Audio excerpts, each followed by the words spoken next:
रुक जाना नहीं तू कहीं हार के, कांटों के चल के मिलेंगे साए बहार के। ओ राही ओ राही ओ राही ओ राही ओ राही ओ राही। हेलो फ्रेंड्स, आप सबने सुना ही होगा कि कामयाब इंसान अपने फैसले से दुनिया बदल देते हैं और नाकामयाब इंसान दुनिया के डर से अपना फैसला बदल लेते हैं। हर कोई कामयाबी पाना चाहता है, आगे बढ़ना चाहता है, लेकिन कोई ये नहीं सोचता कि ये कैसे पॉसिबल हो सकता है। कामयाब होने के लिए हर इंसान को कुछ कर दिखाना होता है, कुछ ऐसा करना चाहता है जिससे दुनिया उसे बाकी सबसे अलग माने। हर किसी के अंदर कुछ छुपी हुई खूबियां होती हैं, उसके अंदर कुछ ऐसी पावर्स होती हैं जिसका उसे खुद एहसास नहीं होता है। कुछ लोग यहाँ पावर्स और शक्ति की तुलना बल से कर रहे होंगे, लेकिन नहीं, आप गलत सोच रहे हैं। हर इंसान के अंदर एक छुपी हुई शख्सियत होती है जिसका उसे खुद एहसास नहीं होता है। जब तक वो किसी सिचुएशन में ना आए, उसे अपने अंदर छुपे हुए हुनर या अपने अंदर छुपी हुई शक्ति का पता नहीं चलता है। इंसान का व्यक्तित्व यानी उसकी पर्सनैलिटी एक अहम हिस्सा होता है जिसे वो अपनी सूझबूझ से खुद बनाता है। चलिए आइए देखते हैं कि जब इंसान किसी परिस्थिति में पड़ता है तो उसके अंदर की पावर कैसे सिचुएशन को संभालती है और अपने व्यक्तित्व को कैसे दर्शाती है। इमेजिन कीजिए कि एक लड़का था जिसका नाम था रवि। वो मेले में बलून्स बेचकर अपना गुजारा करता था। रवि के पास येलो, ब्लू, ग्रीन बहुत सारे कलर्स के बलून्स थे। जब जब उसकी बिक्री कम होने लगती तब वो हीलियम गैस से भरा एक बलून हवा में उड़ा देता था। बच्चे जब उस उड़ते हुए बलून को देखते तो वैसा ही बलून लेने की जिद करते थे। फिर बच्चे उसके पास बलून खरीदने के लिए पहुंच जाते और उसकी बिक्री फिर शुरू हो जाती थी। जब भी रवि की बिक्री कम होती वो उसे बढ़ाने के लिए बलून उड़ाने का यही तरीका अपनाता था। एक दिन रवि को फील हुआ कि कोई उसकी जैकेट को खींच रहा है। जब उसने पलटकर देखा तो वहाँ एक बच्चा खड़ा था। बच्चे ने उससे पूछा कि अगर आप हवा में किसी ब्लैक कलर का बलून को उड़ाएं या उसे छोड़ें तो क्या वो भी उड़ेगा? बच्चे के इस सवाल ने रवि के मन को छू लिया। बच्चे की तरफ देखकर उसने जवाब दिया कि बेटा, बलून अपने रंग की वजह से नहीं बल्कि उसके अंदर भरी चीज की वजह से उड़ता है। ऐसे ही हमारे जीवन में भी यही प्रिंसिपल लागू होता है। अहम चीज हमारी अंदरूनी शख्सियत है। हमारी अंदरूनी शख्सियत से जो हमारा नजरिया बनता है वही हमें ऊपर उठाता है। हार्वर्ड यूनिवर्सिटी के विलियम जेम्स का कहना है कि हमारी जनरेशन की सबसे बड़ी खोज यही है कि इंसान अपना नजरिया बदलकर अपनी जिंदगी को बेहतर बना सकता है। इससे हमारी पर्सनैलिटी में भी कई बदलाव आते हैं। क्या व्यक्तित्व सिर्फ पढ़े लिखे लोगों में ही होता है? क्या व्यक्तित्व सिर्फ अमीर लोगों के लिए बना है? क्या हम अपने व्यक्तित्व को नेगेटिव से पॉजिटिव नहीं बना सकते हैं? आइए इस चीज को हम आपको एक स्टोरी के जरिए समझाते हैं और देखते हैं कि सच्चाई क्या है। सुबह का समय था, बच्चों के स्कूल पहुंचने का समय। स्कूल में पढ़ने वाले दो स्टूडेंट अमन और उदित बहुत साफ और सुंदर दिखने वाली यूनिफॉर्म पहने हुए और हंसते हुए आपस में बात करते हुए अपने स्कूल जा रहे थे। फिर वो दोनों एक ऐसी सड़क पर पहुंचे जहां से बहुत कम लोग आते जाते थे। उस रास्ते पर चलते चलते अचानक वो दोनों रुक गए और डरते हुए अपने सामने की ओर देखने लगे। उनके सामने कुछ ही दूरी पर एक बंदर रास्ते में बैठा हुआ था और उनकी तरफ देख रहा था। जैसे ही दोनों ने आगे बढ़ने की कोशिश की तो बंदर गुर्राने लगा। बंदर रास्ते से हटने के मूड में बिल्कुल नहीं था। दोनों दोस्त डरते हुए और किसी से सहायता लेने की सोचने लगे। उन्होंने अपने राइट देखा तो उन्हें एक घर दिखाई दिया जिसका गेट खुला था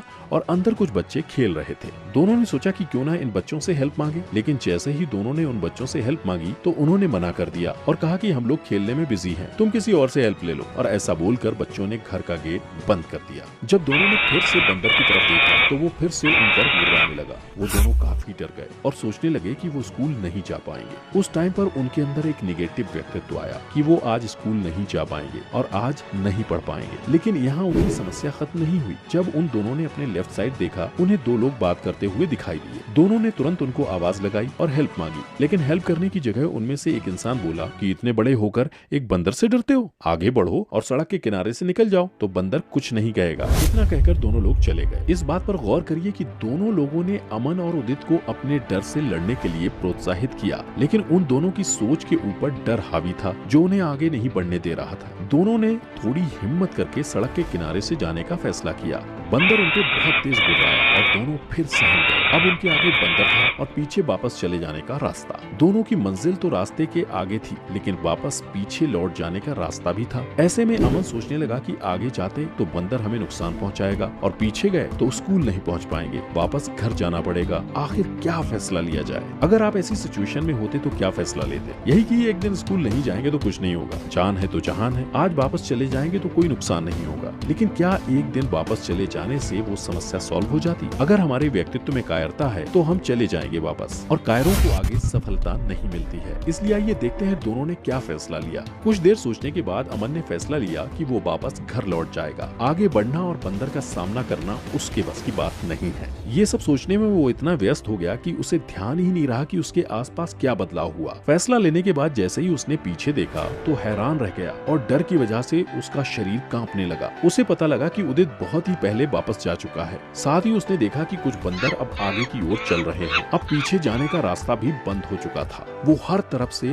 फंस चुका था और उसके दोस्त ने उसका साथ छोड़ दिया था। उस दिन उसे पता चला कि जब तकलीफ में होते हैं तब दोस्त साथ नहीं देता है और ना ही सही सलाह देता है। अब उसे जल्द ही कुछ सोचना था। उसके अंदर से कुछ आवाज आने लगी जो उसे आगे बढ़ने और कुछ अच्छा करने के लिए प्रेरित कर रही थी। तभी अचानक उसके अंदर का आत्मविश्वास जागा और अब तुरंत उसने अपने पास पड़े हुए एक पत्थर को उठाया और आगे बंदर की ओर तेजी से भागा। अब बंदर गुर्राने की जगह अपनी जान बचाकर वहाँ से भाग गया और एक घर की छत पर बैठ गया। मंजिल पर पहुंचने का रास्ता खुल गया। अमन तुरंत भागा और स्कूल पहुंच गया। उस दिन वो सफल हो चुका था। उसके आत्मविश्वास की जीत हुई और डर की हार। उस दिन उसे अपने अंदर की एक अद्भुत शक्ति का एहसास हुआ जिससे वो आगे किसी भी समस्या का सामना कर सकता है। अगर वो उस दिन भाग जाता तो अपनी जिंदगी में वो हर प्रॉब्लम से भागता ही रहता और कभी अपने व्यक्तित्व को नहीं समझ पाता। क्या आपका व्यक्तित्व बहिर्मुखी है यानी आप एक्सट्रोवर्ट हैं, या आप बहुत अंतर्मुखी यानी इंट्रोवर्ट हैं? हमारा व्यक्तित्व हमारे ऊपर निर्भर करता है कि हमें इसे कैसा बनाना है। जैसे दो लोग थे, राम और श्याम। श्याम बहुत होशियार था और राम का दिमाग खेल में ही था, लेकिन राम बहुत खुले मन से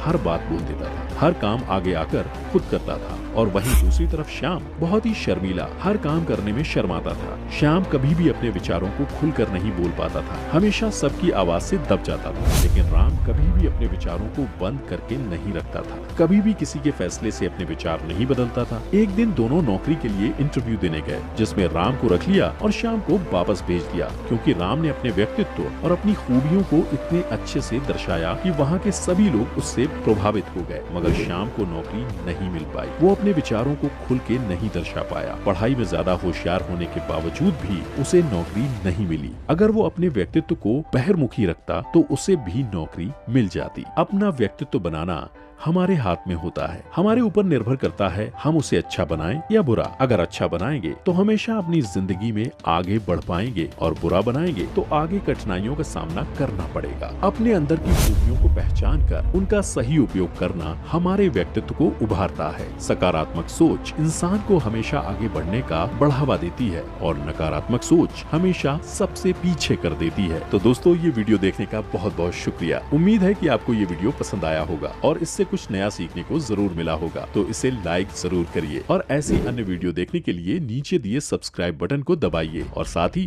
बेल आइकन को भी, ताकि आप मेरी वीडियो मिस ना कर पाएं। फिलहाल के लिए इतना ही। Thanks for watching.